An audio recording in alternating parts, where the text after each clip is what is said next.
नमस्कार दोस्तों। आप सभी जानते हैं हमने एसएससी जीडी एग्जाम के लिए जीके जीएस की एक सीरीज शुरू कर रखी है, जिसमें हम उन मोस्ट इम्पोर्टेंट क्वेश्चन को पढ़ते हैं जो पिछले परीक्षाओं में पूछे गए हैं और आगामी परीक्षाओं में भी पूछे जाएंगे। आप जिस भी एग्जाम की तैयारी कर रहे हैं, यह वीडियो आपके लिए मोस्ट इम्पोर्टेंट होने वाली है, क्योंकि यहाँ से आपके एग्जाम में डेफिनेटली प्रश्न पूछे जाएंगे। तो चलिए शुरू करते हैं। पहला प्रश्न है, निम्नलिखित में से वह दिल्ली का सुल्तान कौन था जिसकी मृत्यु चौगान पोलो खेलते हुए हुई थी? कुतुबुद्दीन ऐबक, अलाउद्दीन खिलजी, फिरोज शाह तुगलक, गयासुद्दीन तुगलक। इसका सही जवाब है कुतुबुद्दीन ऐबक। कुतुबुद्दीन ऐबक गुलाम वंश का संस्थापक था। वह गोरी की मृत्यु के बाद मूल रूप से एक तुर्की गुलाम था। वह हिंदुस्तान का मालिक बन गया और 1206 ईस्वी में गुलाम वंश की स्थापना की। कुतुबुद्दीन ऐबक को लाख बख्श लाखों के दाता की उपाधि दी गई थी। उनकी मृत्यु 1210 ईस्वी में चौगान या हर्ष पोलो खेलते हुए हुई थी। आपने इन सभी पॉइंटों को याद रखना है। आइए बढ़ते हैं नेक्स्ट इम्पोर्टेंट क्वेश्चन की ओर। अगला प्रश्न है, पानीपत का प्रथम युद्ध कब हुआ? 21 अप्रैल 1529, 21 अप्रैल 1526, 15 अप्रैल 1528, 20 अप्रैल 1527। इसका सही जवाब है 21 अप्रैल 1526। पानीपत का पहला युद्ध 21 अप्रैल 1526 को बाबर और दिल्ली के सुल्तान इब्राहिम लोदी के बीच लड़ा गया, जिसमें बाबर की जीत हुई। यह उन पहली लड़ाइयों में से एक थी जिसमें बारूद, आग्नेयास्त्रों और मैदानी तोपखानों को लड़ाई में शामिल किया गया था। आपने इन सभी पॉइंटों को याद रखना है। अगला प्रश्न है, शिवाजी के प्रशासन में पेशवा कहा जाता था? धार्मिक मामलों के मंत्री को, रक्षा मंत्री को, प्रधानमंत्री को, न्याय मंत्री को। इसका सही जवाब है प्रधानमंत्री को। यह मराठा साम्राज्य के प्रशासन के लिए शिवाजी द्वारा स्थापित 8 मंत्रियों की परिषद थी, जिसको अष्टप्रधान कहते थे, जिसमें एक परिषद पेशवा प्रधानमंत्री था। आपने इसको याद रखना है। अगला प्रश्न है, संविधान सभा के स्थायी अध्यक्ष कौन थे? B N Rao, B R Ambedkar, doctor Rajendra Prasad, Sachchidanand Sinha. इसका सही जवाब है डॉक्टर राजेंद्र प्रसाद। संविधान सभा ने 9 दिसंबर 1940 को अपना कार्य शुरू किया, जिसका अस्थायी अध्यक्ष डॉक्टर सच्चिदानंद सिन्हा को बनाया गया। उसके 2 दिन बाद 9 दिसंबर 1940 को डॉक्टर राजेंद्र प्रसाद को संविधान सभा का स्थायी अध्यक्ष बनाया गया। आपने इन सभी पॉइंटों को याद रखना है। अगला प्रश्न है, संविधान निर्माताओं ने किस पर विशेष ध्यान दिया था? प्रस्तावना पर, मूल कर्तव्य पर, मौलिक अधिकार पर, नीति निर्देशक तत्व पर। इसका सही जवाब है प्रस्तावना पर। संविधान निर्माताओं ने प्रस्तावना पर विशेष ध्यान दिया था। आपने इसको याद रखना है। प्रस्तावना को संविधान की आत्मा भी कहा जाता है। अगला प्रश्न है, मंत्रिपरिषद में शामिल होते हैं? इसका सही जवाब है प्रधानमंत्री एवं अन्य मंत्री। जी हाँ, प्रधानमंत्री एवं अन्य मंत्री मंत्रिपरिषद में शामिल होते हैं। आपने इसको याद रखना है।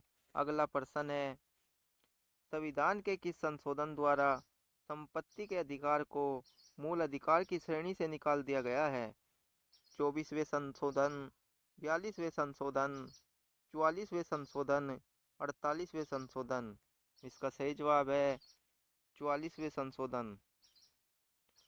संविधान के 44वें संशोधन द्वारा संपत्ति के अधिकार को मूल अधिकार की श्रेणी से निकाल दिया गया है। आपने इसको याद रखना है। प्रारंभ में मौलिक अधिकारों की संख्या 7 थी,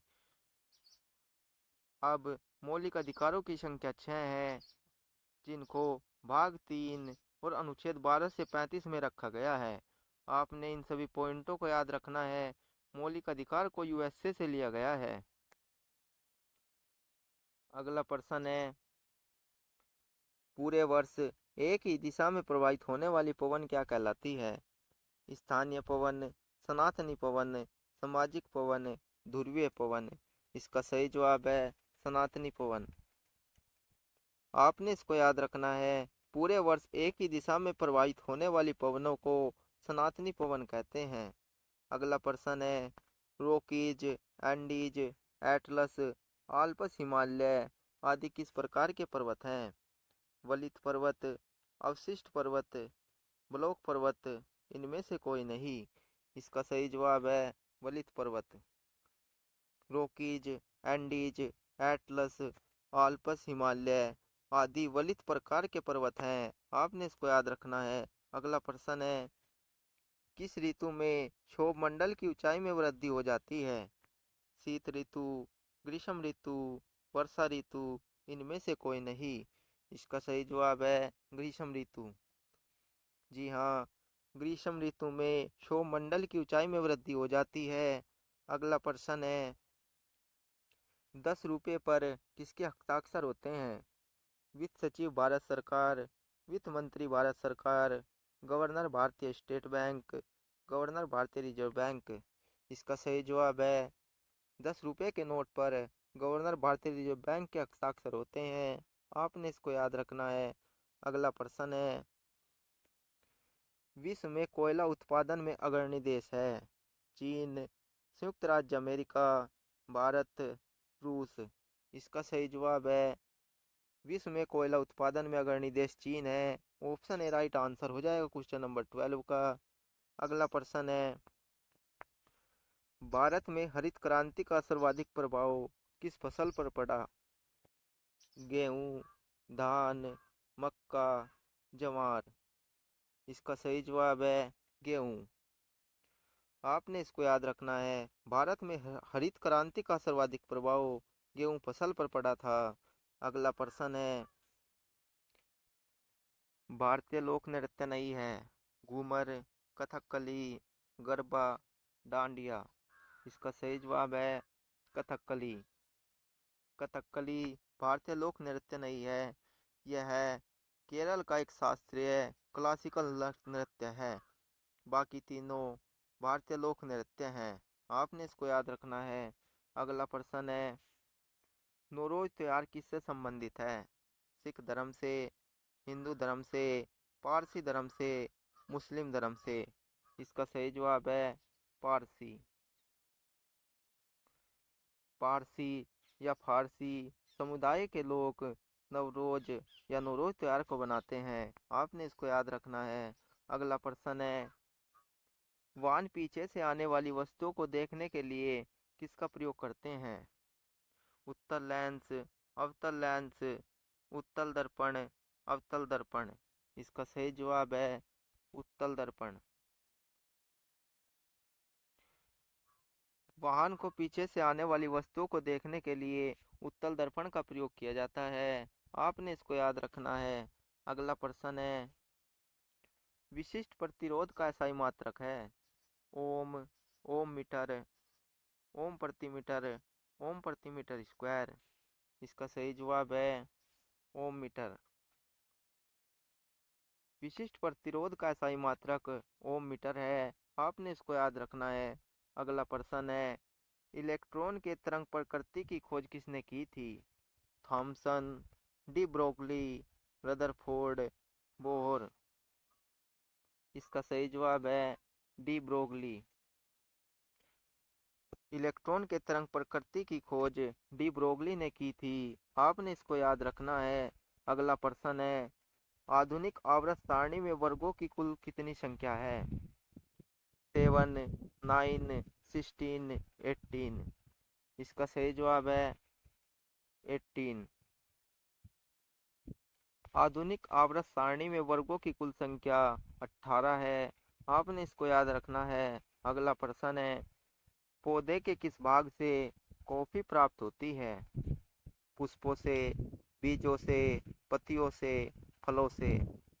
इसका सही जवाब है बीजों से। पौधों के बीजों से कॉफी प्राप्त होती है। आपने इसको याद रखना है। अगला प्रश्न है, निम्नलिखित में से किसमें रक्त नहीं होता किंतु श्वसन करता है? तिलचट्टा, केंचुआ, हाइड्रा, कंगारू। इसका सही जवाब है हाइड्रा। हाइड्रा में रक्त नहीं होता किंतु वह श्वसन करता है, आपने इसको याद रखना है। अगला प्रश्न है, रक्त का थक्का बनाने में इनमें से कौन सा अवयव मदद करता है? Vitamin A, vitamin D, vitamin के, फोलिक अम्ल। सही जवाब है विटामिन के। रक्त का थक्का बनाने में विटामिन के अवयव मदद करता है, आपने इसको याद रखना है। अगला प्रश्न है, सर्वाधिक तेज गति का प्रिंटर है? Laser printer, jet printer, thermal printer, daisy wheel printer. इसका सही जवाब है लेजर प्रिंटर। सर्वाधिक तेज गति का प्रिंटर लेजर प्रिंटर है, आपने इसको याद रखना है। अगला प्रश्न है, राधा मोहन कप का संबंध किस खेल से है? पोलो, फुटबॉल, क्रिकेट, टेनिस। इसका सही जवाब है पोलो। राधा मोहन कप का संबंध पोलो खेल से है, आपने इसको याद रखना है। अगला प्रश्न है, राष्ट्रीय युवा दिवस किस दिन मनाया जाता है? 1 जनवरी, 30 जनवरी, 12 जनवरी, 20 जनवरी। इसका सही जवाब है 12 जनवरी। 12 जनवरी को राष्ट्रीय युवा दिवस मनाया जाता है, आपने इसको याद रखना है। साथियों, ये मैं एसएससी जीडी एग्जाम के लिए टॉप 25 जी के जीएस के क्वेश्चन लेकर आया था। आशा करता हूँ आपको हमारी ये वीडियो पसंद आई होगी। प्लीज़ हमारे चैनल को सब्सक्राइब करिए और बेल आइकन को भी दबाइए। इस वीडियो में इतना ही। बहुत बहुत धन्यवाद।